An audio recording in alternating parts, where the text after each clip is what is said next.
ಪೂಜ್ಯಾಯ ರಾಘವೇಂದ್ರಾಯ ಸತ್ಯಧರ್ಮರತಾಯ ಚ ಭಜತಾಂ ಕಲ್ಪವೃಕ್ಷಾಯ ನಮತಾಂ ಕಾಮಧೇನವೇ. ಓಂ ಶ್ರೀ ಗುರು ರಾಘವೇಂದ್ರ ಸ್ವಾಮಿ ನಮಃ. Welcome to Appu Akash vlogs channel friends. ಇವಾಗ ಬುಧವಾರ ಅಮಾವಾಸ್ಯೆ ಆಯಿತು. ಇವತ್ತು ನಾನು ವಿಡಿಯೋ ಅಪ್ಲೋಡ್ ಮಾಡ್ತಾ ಇರೋದು ಬಂದುಬಿಟ್ಟು ಭಾನುವಾರ. ಬುಧವಾರ ಅಮಾವಾಸ್ಯೆ ಆಯಿತು. ಆ ದಿನ ನನ್ನ ಸ್ನೇಹಿತೆ ಒಬ್ಬರು ಶನಿ ಮಹಾತ್ಮ ದೇವಸ್ಥಾನಕ್ಕೆ ಹೋಗಿದ್ದರು. ಅಲ್ಲಿ ಅವರು ತಡೆ ಒಡಿಸ್ಬೇಕು ಅಂದ್ಕೊಂಡು ಹೋಗಿದ್ರಂತೆ. ಅಲ್ಲಿ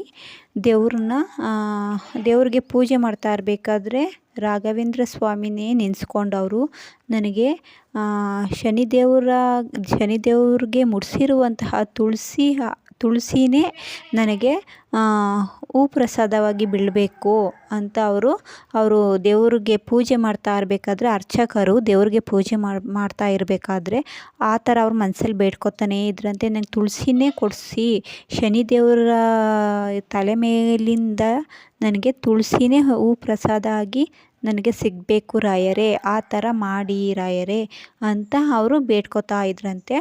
ಕೊನೆಗೂ ಶನಿದೇವರ ತಲೆ ಮೇಲಿಂದ ತುಳಸಿ ಹೂ ಪ್ರಸಾದ ಆಗಿಲ್ಲ. ಏನಿದು ಆಗಿಲ್ವಲ್ಲ ಅಂತ ಅವ್ರಿಗೆ ಒಂದು ಕ್ಷಣ ಬೇಜಾರಾಯ್ತಂತೆ. ಸರಿ ಆಯಿತು ಅಂದ್ಬಿಟ್ಟು ಪೂಜೆ ಆಯಿತು, ಮಂಗಳಾರತಿ ಕೊಟ್ಟರು, ಗಂಧ ಇಕ್ಕಿದ್ರು, ತೀರ್ಥ ಕೊಟ್ಟರು. ಆ ತೀರ್ಥ ಕೊಟ್ಟಾಗ ಅವರು ಹಿಂಗೆ ತೀರ್ಥನ ಹಿಂಗೆ ಕೈಗೆ ಇಸ್ಕೊಂಡ್ರಲ್ವ, ಅವರು ಸ್ಪೂನಲ್ಲಿ ಹಿಂಗೆ ತೀರ್ಥನ ಹಿಂಗೆ ಮಗ್ದು ಹಿಂಗೆ ಅವ್ರ ಕೈಗೆ ಹಾಕುವಾಗ ತುಳಸಿನೂ ಬಂತಂತೆ. ತುಳಸಿನೂ ಆ ತೀರ್ಥದ ಮುಖಾಂತರ ತುಳಸಿ ದಳ, ಒಂದು ಕಡ್ಡಿ ತುಳಸಿ ಅದು ಬಂತಂತೆ. ಬಂದ ತಕ್ಷಣ ಅವ್ರಿಗೆ ತುಂಬ ಖುಷಿ ಆಗೋಯ್ತಂತೆ. ರಾಯರೇ, ನೀವು ಶನಿ ಮಹಾತ್ಮ ಸ್ವಾಮಿಯ ತಲೆ ಮೇಲಿಂದ ನನಗೆ ತುಳಸಿ ಪ್ರಸಾದ ಕೊಡದೆ ಹೋದ್ರೂ ತೀರ್ಥದಲ್ಲಾದರೂ ನಂಗೆ ತುಳಸಿ ಪ್ರಸಾದ ಕೊಟ್ಟಿದ್ದೀರಲ್ಲ, ಎಷ್ಟು ಮಹಿಮೆ ಉಳ್ಳವರು ನೀವು. ನಾನು ಕೇಳಿ ಇನ್ನೂ ಒಂದು 2-3 ನಿಮಿಷ ಆಗಿಲ್ಲ, ಆಗಲೇ ನನಗೆ ಈ ರೂಪದಲ್ಲೇ ನಾನು ಇದ್ದೀನಿ ಮಗಳೇ ಅಂತ ನನಗೆ ಈ ರೂಪದಲ್ಲಿ ನನಗೆ ನೀವು ದರ್ಶನ ಕೊಟ್ರಲ್ಲ, ತುಂಬ ಖುಷಿಯಾಯಿತು. ಈ ಥರ ಕೊಟ್ಟಿದ್ದಕ್ಕೆ ಅವಳಿಗೆ ತುಂಬ ಸಂತೋಷ ಆಗಿ ಆ ದೇವಸ್ಥಾನದಿಂದ ಮನೆಗೆ ಬಂದ ತಕ್ಷಣ ನನಗೆ ಫೋನ್ ಮಾಡಿದ್ಲು. ಈ ಥರ ಆಯಿತು ಕಣೆ, ನನಗಂತೂ ತುಂಬ ಖುಷಿಯಾಯಿತು.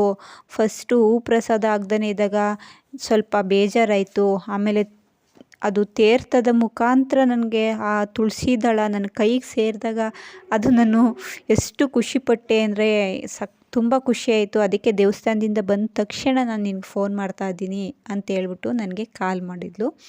ಮತ್ತು ಇನ್ನೊಂದೇನಪ್ಪ ಅಂದರೆ, ನಿನ್ನೆ ನೈಟು ಅಂದರೆ ನಮ್ಮ ಯಜಮಾನ್ರ ಮನೆಗೆ ನಾನು 3 ದಿವಸಕ್ಕೋ 4 ದಿವಸಕ್ಕೋ ಒಂದು ಸಲ ವಾರ ಮಾಡೋಕ್ಕೆ ಹೋಗ್ತೀನಿ ಅಲ್ವಾ. ಆವಾಗ ನಾನು ಹೋಗಿದ್ದೀನಿ, ಅಲ್ಲಿಗೆ ಬೀಗ ತೆಗ್ದಿದ್ದೀನಿ.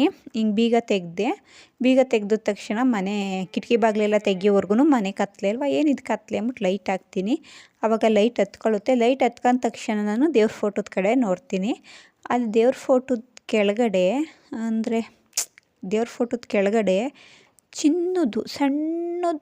ಚಿನ್ನದು ಹಾವಿನ ಮರಿ ಸಡೆ ಎತ್ಕೊಂಡು ಹಿಂಗೆ ಆಡ್ತಾ ಐತೆ. ನಾನು ಇದೇನು ನಿಜನ ಸುಳ್ಳ, ನಿಜವಾಗ್ಲೂ ಚಿನ್ನದ ಹಾವು ಮರಿನಾ ಅಂದ್ಬಿಟ್ಟು ಹತ್ರ ಹೋಗ್ತೀನಿ. ನಾನು ಹತ್ರ ಹೋದ ತಕ್ಷಣ ಆ ಚಿನ್ನದ್ದು ಹಾವಿನ ಮರಿ ಹಿಂಗೆ ಆಡ್ತಾ, ತಲೆಯೆಲ್ಲ ಹಿಂಗೆ ಆಡಿಸ್ಕೊಂಡು ಹಿಂಗೆ ಆಡ್ತಾ ಇದ್ದಿದ್ದು ನನ್ನ ಹತ್ರ ಹೋದ ತಕ್ಷಣ ಅದು ಪಾದ ಆಗಿಬಿಡುತ್ತೆ. ಚಿನ್ನದ್ದೇ ಪಾದ ಆಗುತ್ತೆ. ಪಾದ ಹಿಂಗೆ ನಾವು ಕಾಲ ಹಿಂಗೆ ಉದ್ದಕ್ಕೆ ತೋರಿಸ್ತೀವಲ್ಲ, ಆ ಥರ ನನಗೆ ಅಷ್ಟು ಉದ್ದಕ್ಕೆ ನನ್ನ ದೇವ್ರ ಫೋಟೋದ ಹತ್ರ ಹೋದ ತಕ್ಷಣ ಅದು ಚಿನ್ನದ ಪಾದ ಆಗುತ್ತೆ. ಪಾದನ ಹಿಂಗೆ ಉದ್ದಕ್ಕೆ ನನ್ನ ಮುಂದಕ್ಕೆ ಹಿಂಗೆ ಉದ್ದಕ್ಕೆ ನೀಡ್ತಾರೆ.